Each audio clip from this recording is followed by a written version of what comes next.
Kingdom Purpose TV. Hello, we are at our Kingdom Spotlight portion of the show. So this gentleman here, I could have gone in so many different directions. I could have said the artist spotlight, the Kingdom Spotlight, the magazine spotlight. There's so much that he does. So I'm excited and honored that he would even come to be a guest on Kingdom Inspiration News. So I'm really looking forward to this interview and getting some nuggets from him and some tips because he has been doing this thing for a long time. So, welcome to the show, Larry W. Robinson. Thank you so much for having me. I am excited. After 20, I want to say it's 27 years. I think I just did the calculations a couple of days ago. And after 27 years of interviewing people and just doing what I do, I'm honored that someone will want to take time to interview me. So thank you so very much for having me on your broadcast today. No problem. So tell us, just start with a little bit, like I said, because there's so much that we could cover. So just tell us a little bit about Larry W. Robinson. So most people that do a little Google search about me, most people know me from gospel singing on the spot. I can honestly say that's kind of what people outside of my city discovered me from. And so that broadcast, we used to call artists up and give them a song out of the clear blue sky and say, sing. And this was before viral was viral. As a matter of fact, not long ago, I went to a marketing conference, and the guy that was hosting a marketing conference, he said these things. He says, we're so honored to have Larry W. Robinson with us today. And he went viral before viral was viral. And so I really kind of make me feel old, but if you do the research, I really did go viral before viral is viral. So most people will know me from gospel singing on the spot. And we've done everybody from Kim Burrell to Vicky Winans, you name them, we probably have put them on the spot. But now most people in the gospel community will know me from gospel updates. So that's our publications as well as our TV broadcasts and our podcast. And we literally tell the latest developments in the gospel industry. So in a small summary, that's what most people will know about me. But then I'm an elder in the Lord's church and all that. So yeah. All right, so now we're going to start to dig through all of that and figure out how all of this came to be. And he still hasn't shared everything that he does yet. So tell us about Larry W. Robinson, the young man. You grew up in church. Yeah. Oh, yes. Absolutely. So just again, a small summary is I'm honored to say that I am my mama's child, and then my sister's brother.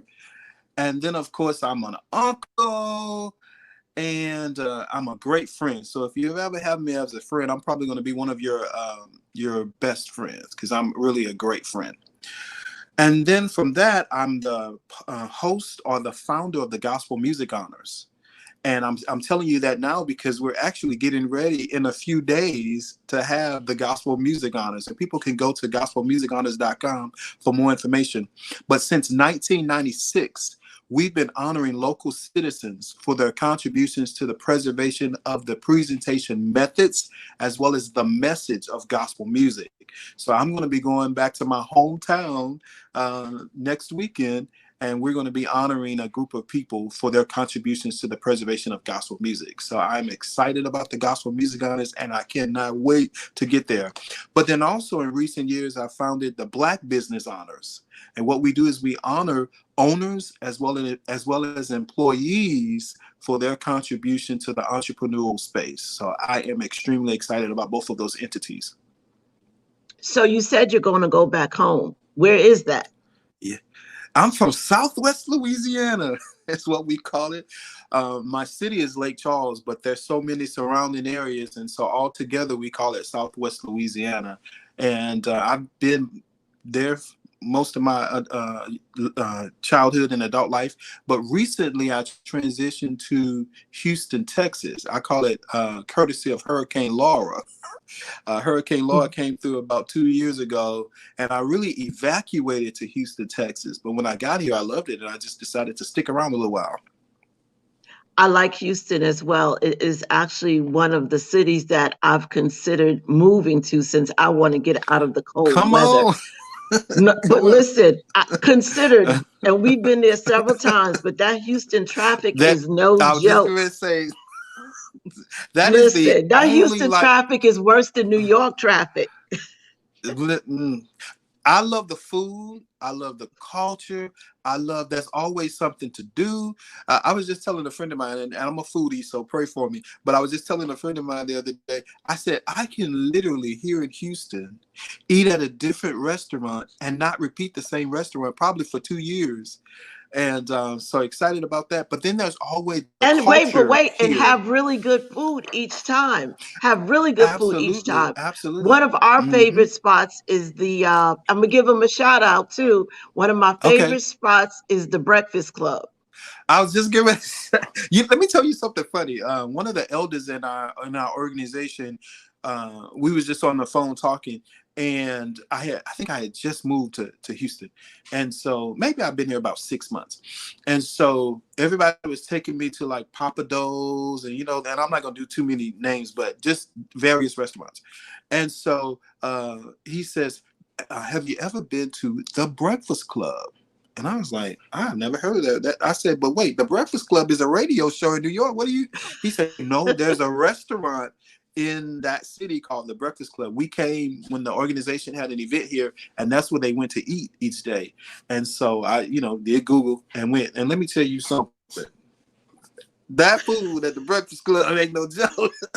I said, I can't come here too often. And at that time, I was trying to lose weight. I was 260 something pounds when I got to Houston. I'm down now to 230. My goal is 225. But yeah, that food is worth the pounds that you will gain when you eat it. Listen, you will not be losing any weight eating at the Breakfast Club. All right, but we're gonna get back on track. I'm a foodie too, so yeah, we can definitely talk food and Houston because there are definitely some great spots there. So, how Absolutely. did okay? So you've been involved with gospel music and in the industry for a long time. How did you get involved with it? Well, you know what? To be very honest, I come from a church of amazing singers, and I have always loved gospel music. As a matter of fact, one of my best friends is just an amazing singer, and so she really inspired me to, appreciate gospel music and just to love it. But I saw how the singers were such a big contribution to the worship experience on Sundays and then just in general. And so I wanted to do something to honor the singers and musicians that make up probably about 90% of the service when you come to church on Sunday. And so way back when I started the Gospel Music Honors, this is after I got my first radio job. I worked at a little AM station in my city. And during that time, I started the Gospel Music Honors. And so it was on a cold winter's night, and I really didn't think that people would come. The first time we had it, I forget what the official name of it, but we had an ice storm that literally shut the city down the next day. So we had the Gospel Music Honors to when we had a packed house. People were sitting on the stairways, on the stairwell, and but it was just packed. And so at first I was nervous because it was just so unusually cold. But people came, packed it out, and then the next day the city was shut down. But from that day to this day, my mission has really been to honor people for the contributions that they make to humanity. And so that's why a lot of the stuff that I do always have that name honor in it, such as the Gospel Music Honors and the Black Business Honors. But I started literally with the Gospel Music Honors as far as my public stuff. Actually, to be honest, if people really follow my story, I actually started with the Gospel Heritage Showcase.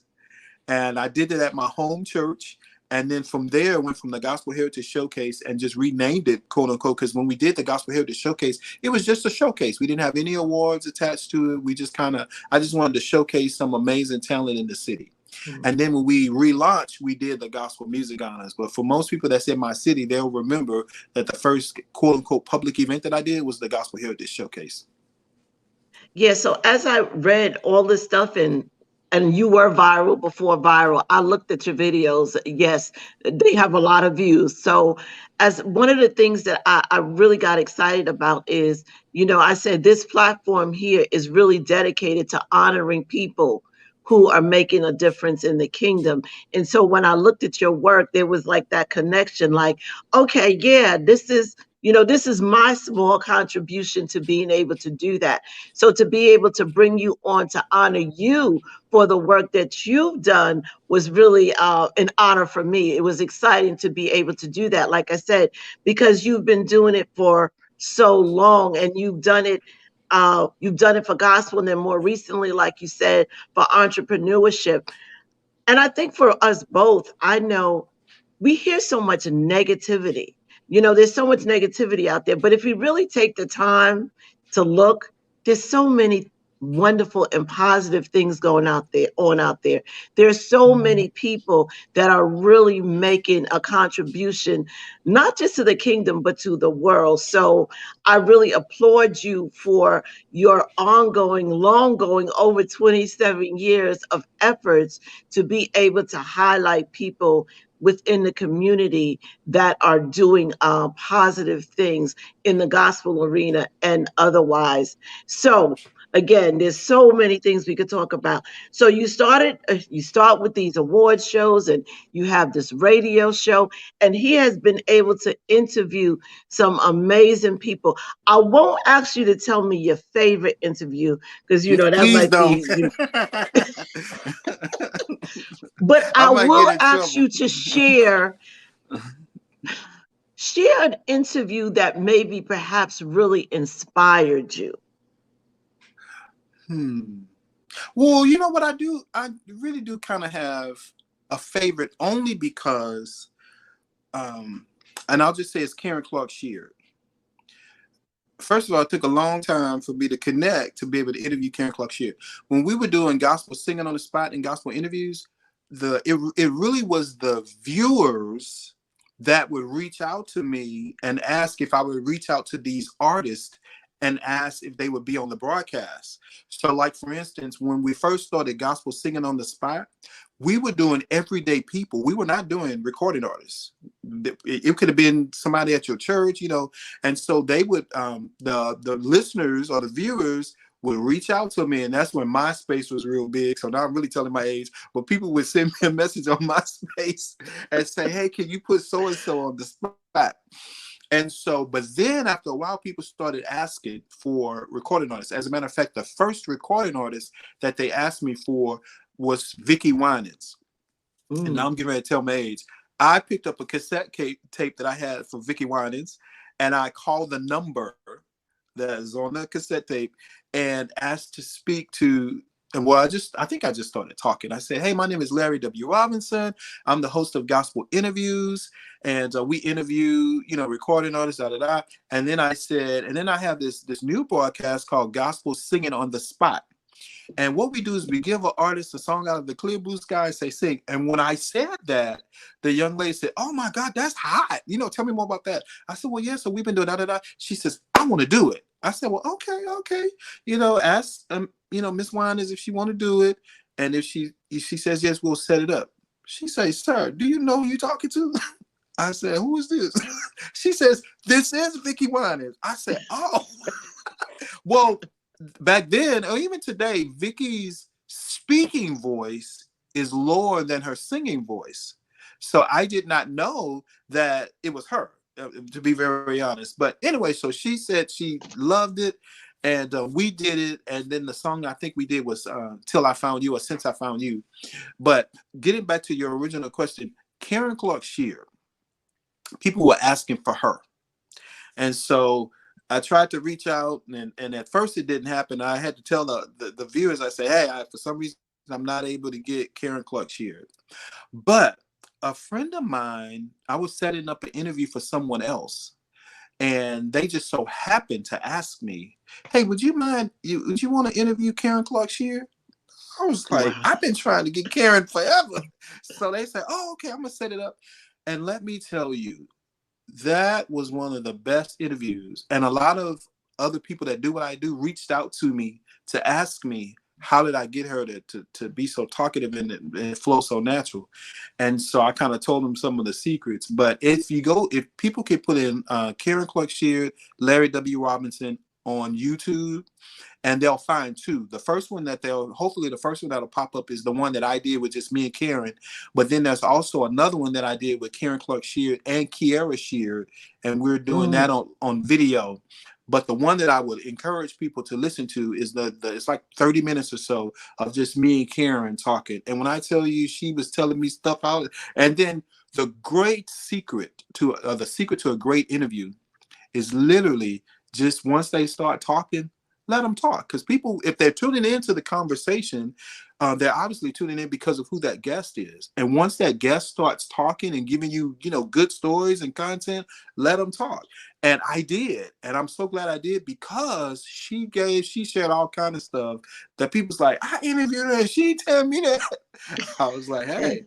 But so that was one of my favorites, only because of she was just so and it was just and I think, I could be wrong, but if you just kind of watch her, Karen seems to be like an introvert, and I have those introvert tendencies. That's why I kind of can tell she has those introvert tendencies too. And so in some of the other interviews, if you listen to her, she kind of goes into that introvert tendencies. And so, but for this interview, you probably, if you didn't know she kind of had those introvert tendencies, you wouldn't be able to tell, because she just flowed really, really good. So because of that, that would be one of my favorite interviews. But there's so many others. Jason Nelson did an amazing interview. I'm gonna stop calling the names because I could get in trouble. But I've had some great interviews over the years. Yes. So just to highlight, he has interviewed quite a few people. Let me look at this list. Remember, he's been doing it for a while. So Kirk Franklin, CC Winans, as you just mentioned, Carrie Clark Sheard, Albertina Walker, Reverend Timothy Wright, Yeah. LaShawn Pace. Wow. Yeah. So again, I'm sure you've had some pretty amazing interviews. So let's transition. So you do that as if that wasn't enough already, with the radio, with the no, before we get to the coaching part, let's talk a little bit more about the magazine. Okay. When did you launch the magazine? So the magazine, the first thing in terms of media was the radio. So I started on a little AM station in my hometown. And then MySpace came along. So I was taking some of those interviews that I was doing on the radio and putting them on MySpace. And so more artists started reaching out to me, of course, to interview them. But then I started emailing the content to my email list. So I would, if I would do a interview, I would interview about it or do a wrap up, and then maybe say their CD or just whatever that content was. And so from there, record companies started being connected to me. And so they started reaching out to me to ask me to e-blast, or if it wasn't even e-blast, we called it mass mailing, mass mailing back in the day, to about their artists. And so from that, I started getting a lot of content. And I was like, I can't put all this in an email, because after a while, it gets cut off. As a matter of fact, another young lady in the industry does that, and her messages gets cut off. And so then you got to click something to open up the whole message. Well, I didn't really want people to have Right. to click on something to open a whole message. So I started a digital magazine back in the day. Now, I was an original subscriber of Score magazine, and Score magazine was by Dr. Teresa Harrison. And that is before, and I want to say Score because it was before she renamed it to Gospel Today.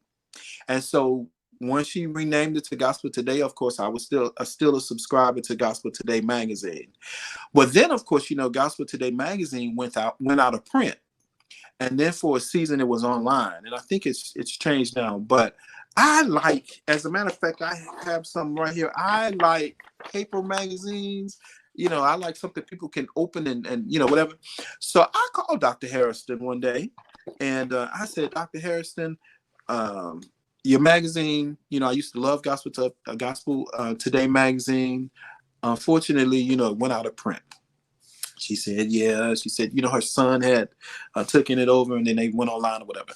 I said, would you be, I forgot how I asked the question, but basically I was really kind of asking for not permission, but maybe her blessing is probably a better word. Mm-hmm. If I would take my magazine and bring it to print. And so she said, absolutely, it's needed. And she said, and of course, if you have any questions, feel free to call me and ask me anything you want. And so I literally took the Gospel Updates digital magazine and brought it to print. And we've been in print ever since. Nice. And so how long has that been? Ooh, I think we started a little bit before the pandemic. Okay. So we was doing the digital magazine forever and a day, but we started the print version of it a little bit before the pandemic. I didn't even know. This is before we knew pandemic was coming. So is the magazine totally, for the listeners, for the viewers, is the magazine totally focused on the gospel industry in terms of artists, or is it more global? Is it more broad? It's all the good news of the gospel. So whether that's music, preaching, a new book, we have had all kinds of stories in Gospel Updates. So that's why I say the who, what, when, why, and where in the gospel community. So that I love it. Pretty much covers it all. Yeah. It's the print version of Kingdom Inspiration News. Pretty much, I guess you could say. Yes, because that's the goal for this platform, is to bring the who, what of what's going on positive in the kingdom. Right. No matter what it is. What I was going to say, and I think we need these platforms because we need more voices. So because I say it like this, and I say this all the time, and people that will hear me will know I say it all the time. There is an ordained audience for every gift. There is an ordained audience for every gift. There's an ordained audience for your gift. My voice print, it may not resonate with someone, but someone will hear your voice print and it'll resonate with them. And then because of that, you'll be able to introduce that person to the guest that you have. There are people that are assigned to our gift. And so the people that are assigned to my gift will be able to be exposed to the people that come into my audience or into my sphere of influence. But again, my voice print will resonate with my ordained audience.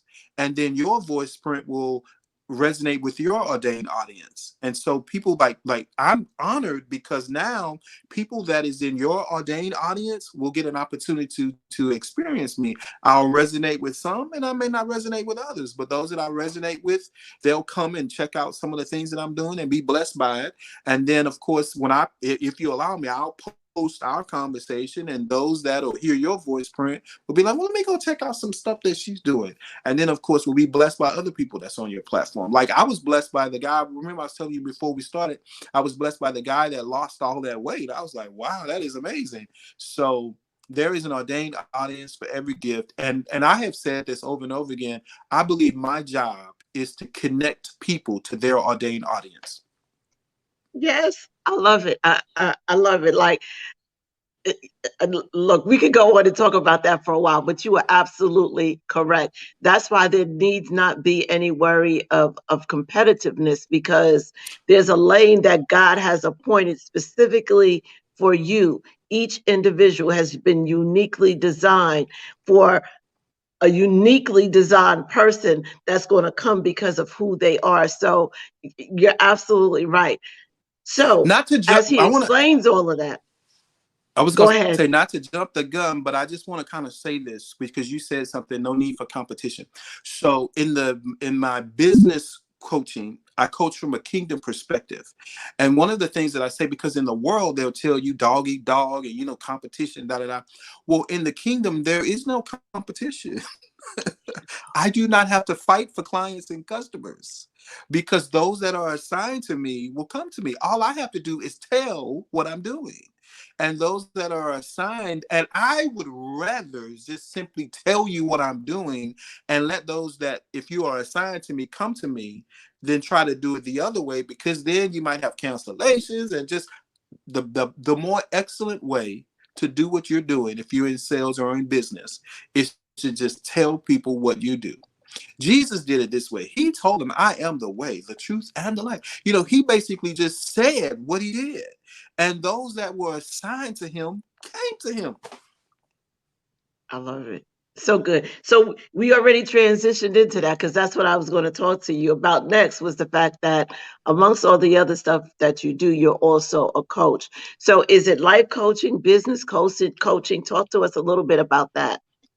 To be honest, I call it kingdom coach, only because I've been a preacher and a minister forever. but but I know that there is a more excellent way to do life and to do business.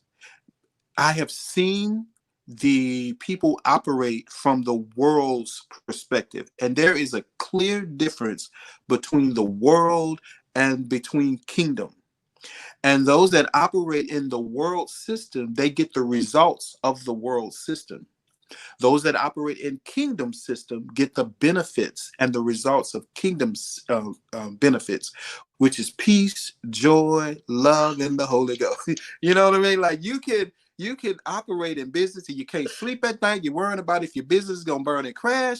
But then you can operate from a kingdom perspective and know that the Bible declares that all things work together for the good of them that love the Lord and are called according to his purpose. So I can rest assured at night that God will supply all my need according to, so that there's a difference. And most people that come from that world perspective, they think the kingdom perspective is aloof and whatever. I got to do this. Well, if you got to do it, then you're going to get the limited results that only you can do.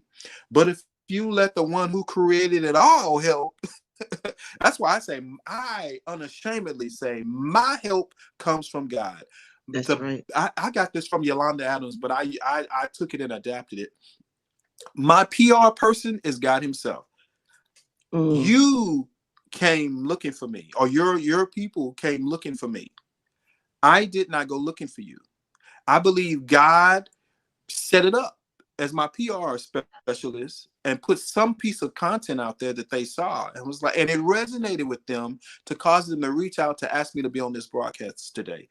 Let me tell you something. When God opens the door for you, can't no man shut it. So I would rather God open the door and do the networking for me so I can just walk. The Bible says it this way: a man's gift or a person's gift will make room for them and bring them before great men. Or another translation says a person's gift will make room for them and bring them before people of great influence. Well, my gift brought me before a person of great influence today, and that's you.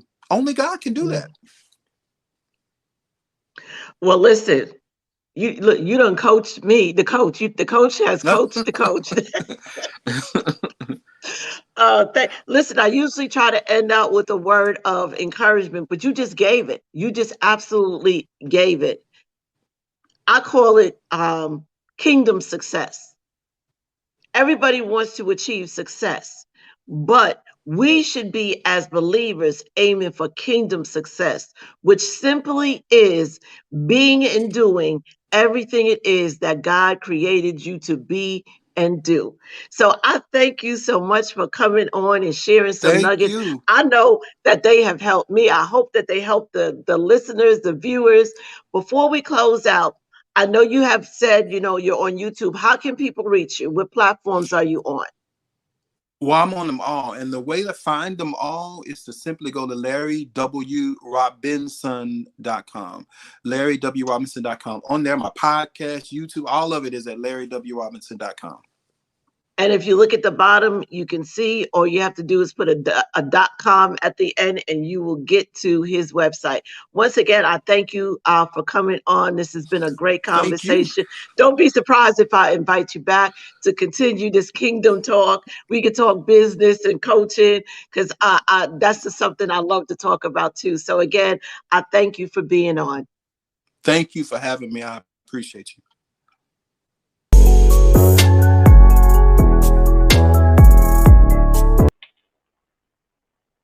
Hello and welcome to Kingdom Inspiration News. I am your host, Gwen Goolsby Tillery, and we are at our Kingdom Spotlight portion of the show.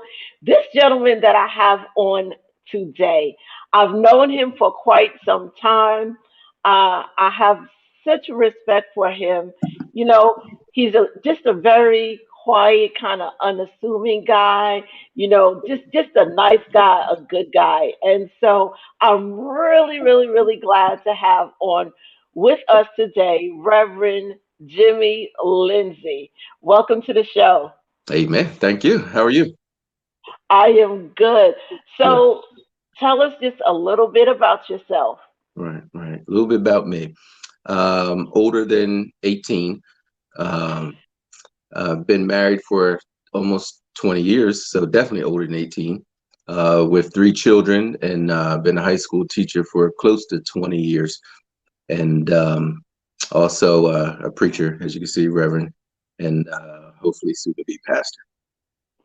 Okay, all right. Nice. So again, I've known Jimmy Lindsay for a while. He actually was one of the participants in the book Through the Fire. And as I wrote that book, I've shared that God literally like told me who to select for that book. And as I was thinking about who to put in the book, I don't know, just like kind of out of nowhere, you came to mind. And of course, we're family friends. So I turned to my husband and I was like, okay, you know what? I need to reach out to Jimmy because I think he's supposed to be in the book. And I was like, but I don't know. I don't know. I don't know if he's going to agree to that. I was like, but really, like, God is like, he needs to be the one. He needs to be the one. So, of course, I reached out to you and you graciously accepted the offer. And months later, the book is out. People have given just amazing feedback on the book, on your particular portion as well. And the book is titled Through the Fire. As you were writing this book, you were this portion, your portion for the book, you were literally going through the fire. Yeah, yeah. So Well, tell us before you even go into the detail of your story in the book, what's happening as you are writing this book? right.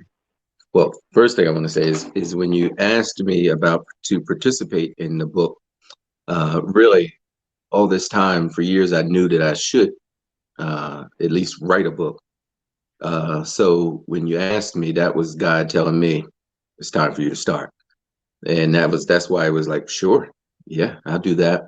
But during that time of writing the book, my father had been sick for a while, and he was 91, and him and I had went to hang out with my mom, try and get him a chair on a Monday, and Tuesday he was in the hospital, and by Saturday afternoon he was dead. He had died Saturday morning, actually. We had talked to him. He was having breakfast, and by the afternoon, by the time we got there around 12:30, he was gone. So that was in the process of writing the book, and that was devastating to me. That was, really hurtful. In the book, kind of touches on or explains why that was so hurtful. Right. So we're going to get into that. But before we got into that, I wanted you to share that because when you understand that and now you go and explain what the portion of your book is about, people can really understand that literally as you're writing about going through the fire and God refining you and God maturing you and God growing you and God healing you, you're once again going through that process as it relates to what is going on in your chapter. So Uh, tell us a little bit. Don't get too much because I still want people to get the book. So tell us a little bit about your chapter. First, what is it entitled? all right. AB positive. AB positive. That's the title of the So chapter. when I saw that, I was like, okay, AB positive. Yeah. And I couldn't understand. I was like, what the heck is this about? Because I knew what your story was going to be about. So when Yeah. I saw that, I was like, okay, now I'm really, really curious as to what this story really all entails. So as he said, it's AB positive. So Yeah. share a little bit about us, what that's all about, and your story in Through the Fire. Yeah. Well, AB positive really came about because I went and gave blood, and I've given blood several times before, but I've never gotten something in the mail. So shortly afterwards, I got something in the mail and it said, "This is what your blood type is." And I was like, "Oh, what's that all about?" And so after that, I just went on my research binge about AB positive blood types, and then as soon as I did that, it's like God just opened up a floodgate of knowledge, and He just poured stuff into me and out of me through that, and that let me know that that's supposed to be the title of this chapter because it related to what I was going through. And the chapter has to deal with me dealing with being adopted at the age of 3. But prior to that, being in the system, going through foster care and being abused in foster care. What kind of abuse, I don't know, but being abused, but then being adopted at the age of 3. And now now you have all of these things, you have all these missing parts, these missing pieces.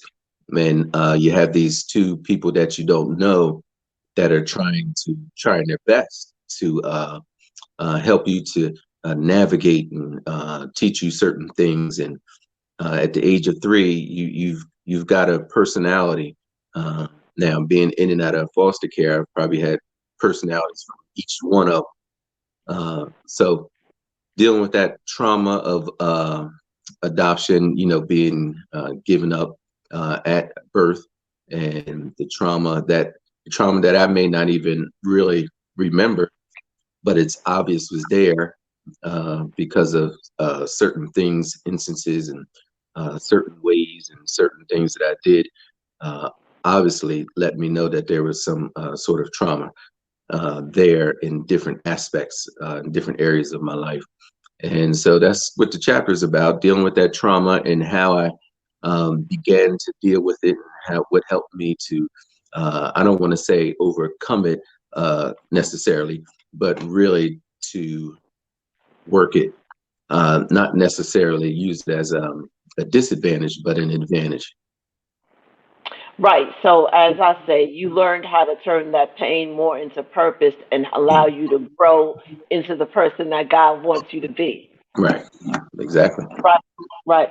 So, you've known your whole life that you were adopted. They Yeah. told you from the beginning. You knew from the beginning that you were adopted. Um,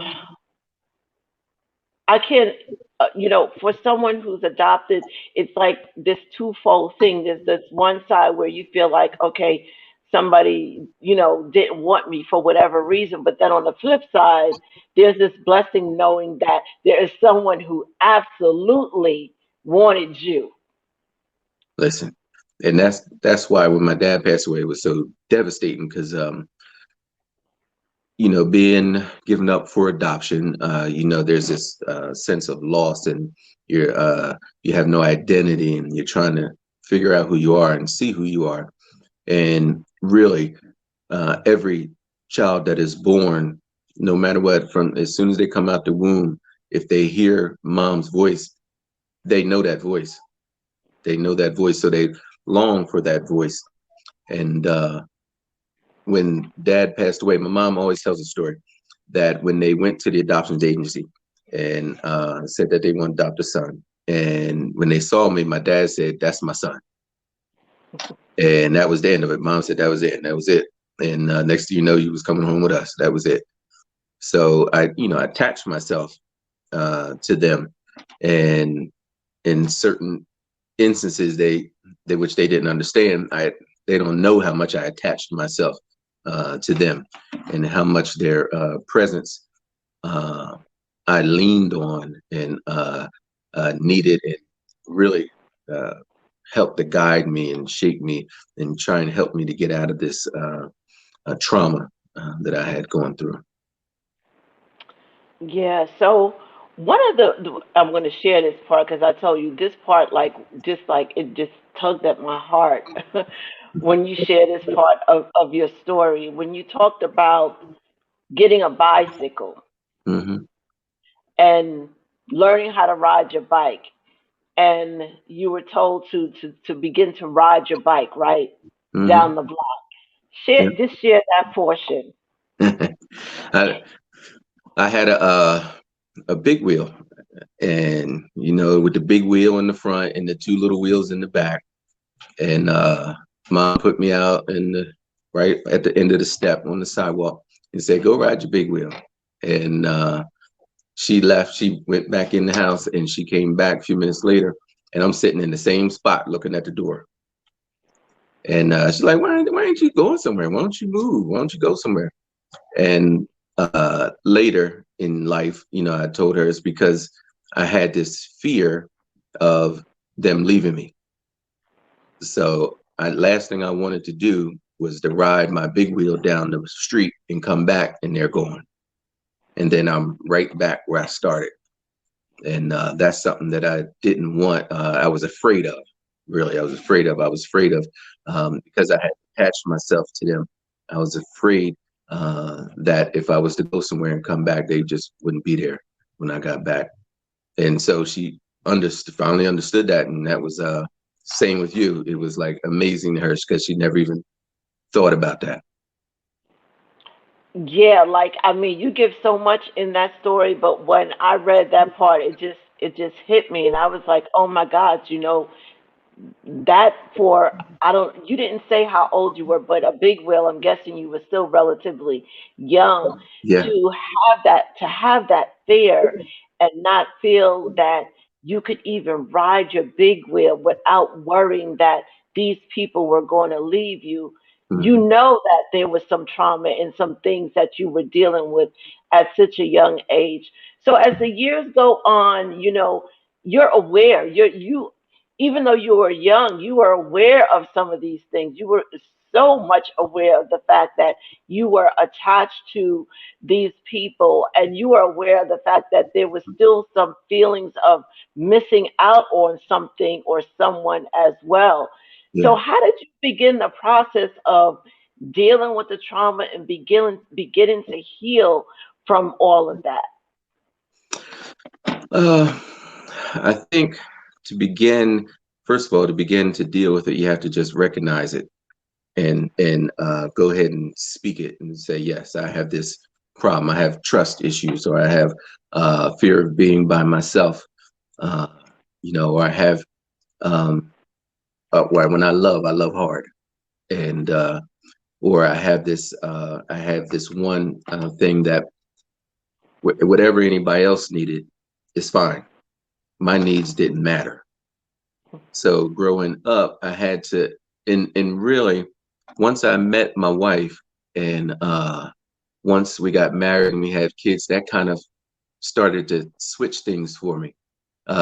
Growing up, I kind of learned to suppress it and deal with it, and that's just, made it a part of my personality, made it a part of who I am or who you would meet when you met me. And but when I got married, I remember telling my wife first thing I wanted. Well, when we was on our first date, first of all I asked her how does she feel about church because I know I was called to be a preacher, and the second thing, how does she feel about kids? And when obviously she answered both of them, right? Because it's been 20 years. But when we had our first kid, I said to her when she came out of the womb, I was in there. I said, "You can have whatever you want. I finally get to see me. I finally get to see me." And I couldn't look at my mom and my dad and say, "That's where I get that from," or I see me in them or something. But most of us look to our parents to see us, to figure us out. But I had to look to my kids to look at me and find me. Yeah, and your first child looks exactly like you. She does. She does. Exactly like you. Yeah. So you go through the process. You begin the process of healing. You said when you met your wife, uh, who wasn't your wife at the time, you asked her about church because you knew you were called. You knew you were called. Yeah. So how early did you know you were called? I knew I was called for a while, but I always had this thing, and anybody tell you that knew me growing up, that I couldn't speak in front of people. If you asked me to say something in front of somebody, I would just break down and cry. Those little Easter pieces at church, they still laugh at me to this day. I would get up there, I would know it. I would say it at home, I know it. But when the time came up and go up there and say it, I couldn't. Nothing would come out. I would just start crying. And so after that, growing up and being in church, because I attached myself to the church, because that's, attached myself to my parents, and then my mom took me to church.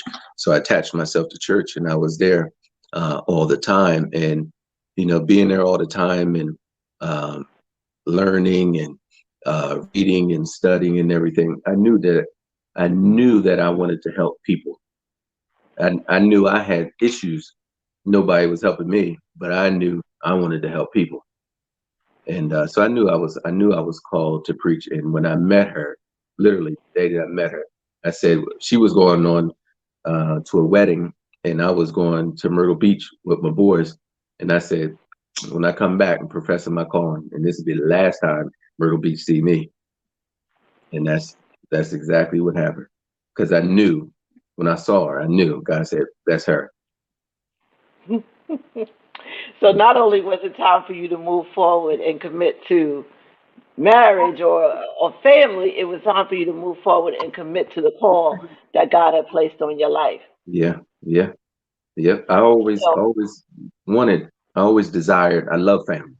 I love family.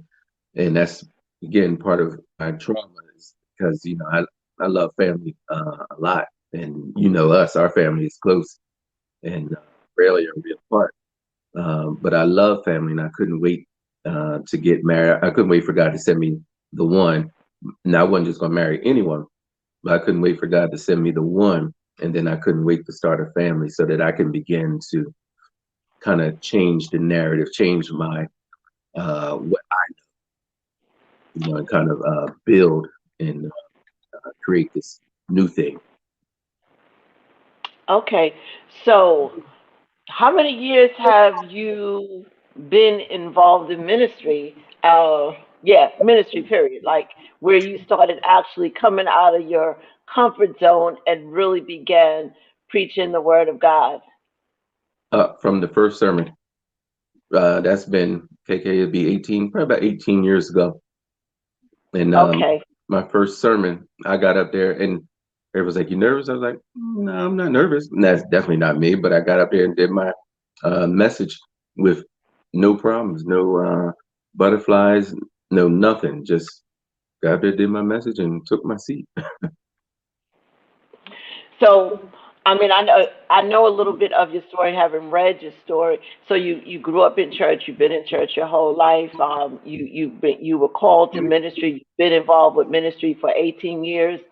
How do you think the church has changed over those 18 years, or do you think it has changed? Mm. Do I think it's changed? No. I think that's the problem or one of the concerns. Uh, Mm, is that church hasn't changed. I always say that we don't change the story, we just change the method. Uh, and I always tell my kids there's several ways that we can get home. We can take 295, we can take the turnpike, uh, we can take 42, the Lang City Expressway, we can take 130. There's a whole bunch of ways we can take to the same destination. And I think the church kind of is misses. that is missing our chance to kind of change our direction to go into the to go to the same place. We all want the same ending. It's all about winning souls for Christ and making sure God's people is has a relationship with Christ and making sure that we're building people, not just feeding people, but we're building people. That's good. So, is there like one area or one thing in particular that you think kind of stands out above anything else? Mhm. Oh, I'll put it to you this way. Reverend Jimmy Lindsay, you have been given the opportunity to pastor your own church. What would be some of the things that you said the problem is that we're not doing things differently? We're doing it the same. So, what would you do differently? What would be some of the things that you would change up or focus on to really be able to start to allow people to see the Christ in us and not necessarily religion? Hmm. Right. Well, one of the first things I would do is one thing that we have a problem with in the church is once we become saved, we forget about that previous life, uh, as if it never happened, or as if we've always been this super saved Christian all of our life. And but the reality is there's people right outside of our door of the church that's dealing with the same thing that you went through.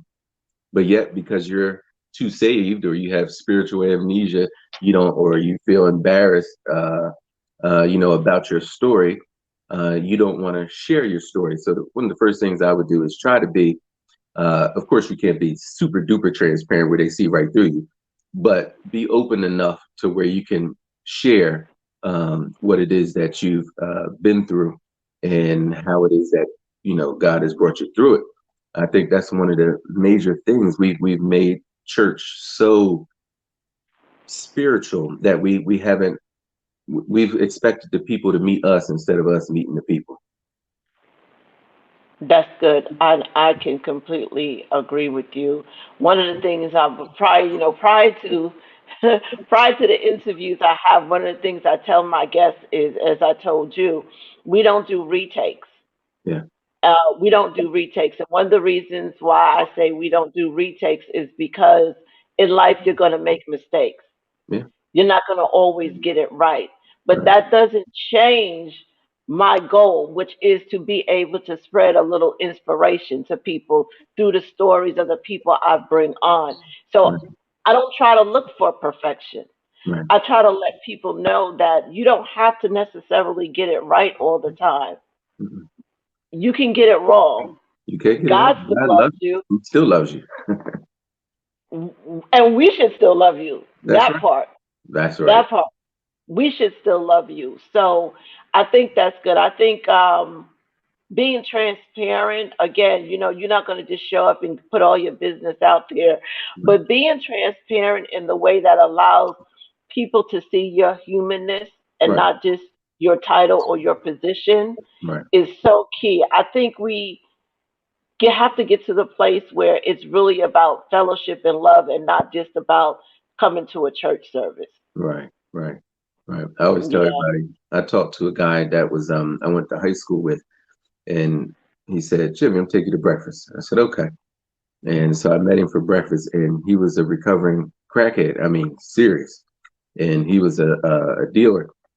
And so we sat there at breakfast, and he said, "Jimmy, I'm struggling because I know there's some things that I want to do, but I don't want to be in the church. I don't want to do it in the church." As he said, will God still honor it, or will God still love what it is I'm doing this and that? And I said, listen, this thing is about relationship, not religion. So you first of all got to have a relationship with him. You and God have a relationship together. You talk with him, you pray, you get in his word, and you know what it is that he desires from you. Then that when that relationship is built, this ain't about religion. It could be any religion. You'll go out on the street and you could do more ministering and not step foot in the church. So it's not even about that. So we got to get beyond ourselves, get beyond our own self and our own hangups, and really start thinking about people. And because that's what Jesus did. Jesus loved people, and he said, "The least of these, when you've done it to the least of them, you've done it to me." And that's the ones Absolutely. I like. I like those ones that people say are the least. Yes, absolutely. Well, the dog's barking in the background. Yeah, that's all. That's all. Oh, so I'm looking at the time. We're going to close out, but before we close out, one of the other things I wanted to touch on briefly is I know that you are also an educator. You've been in education Mhm. for 20 years, almost 20 years. You said, uh, what what has kept you there? Well, I'm gonna tell you, I didn't want to be an educator. That's not what I set out to do. But I kind of stumbled into it. And but when I got there and I realized the impact that a man or black male could have on a not an all black class, but a mixed class, the impact that I could have. And the one thing that's missing is in education is teachers teach, yes, but one thing I think is a lot of them don't like kids. And you have to have a heart, you have to sympathize and if you can empathize with them. And I think one of the key things that has kept me in there is that I tell them from the beginning, listen, I'm giving you my respect from the beginning. I'm giving it to you. Now it's up to you to lose it. And from there, we start building bonds and start building relationships. And I've attended. I've married a few of my students. Married them to their spouse. I've been to their funeral services of some. One just passed away, and their service was a few days ago. Uh, some of my students called me. So it keeps me in there because the kids really do need me. They need me because uh, the last teaching job I have, and I'll be done. When I walked in there, I walked past, and it was three brown girls. They walked past me, and they looked at me strange, and I said, "Well, hello. Don't look at me and not speak. Say hello." And they said, "Hi." And then the next day, I'm walking down the hall, and these same three girls walked by me, and I said, "Hello." They said, "Hello." They said, "Can we ask you a question?" I said, "Yeah." They said, "Do you work here?" Now I was the only brown teacher. I was the only brown teacher out of almost 2,000 kids. So I said, yeah. I said, I've been here for a year. They said, no way. They said, you know what? I said, what? They said, we prayed for you. That that messed me up when they said that. They said, we went to the board meeting and prayed for you. That messed me up. And that right there kind of solidified it for me. That's obviously what I'm supposed to be doing because kids are looking for certain things and certain things to attach themselves, and only certain people can give them the guidance that they need. Yeah. Reach me. Okay. Social media. I do have a website up. It's Pastor Jimmy C. Lindsay .com. You can Google that and you'll see me.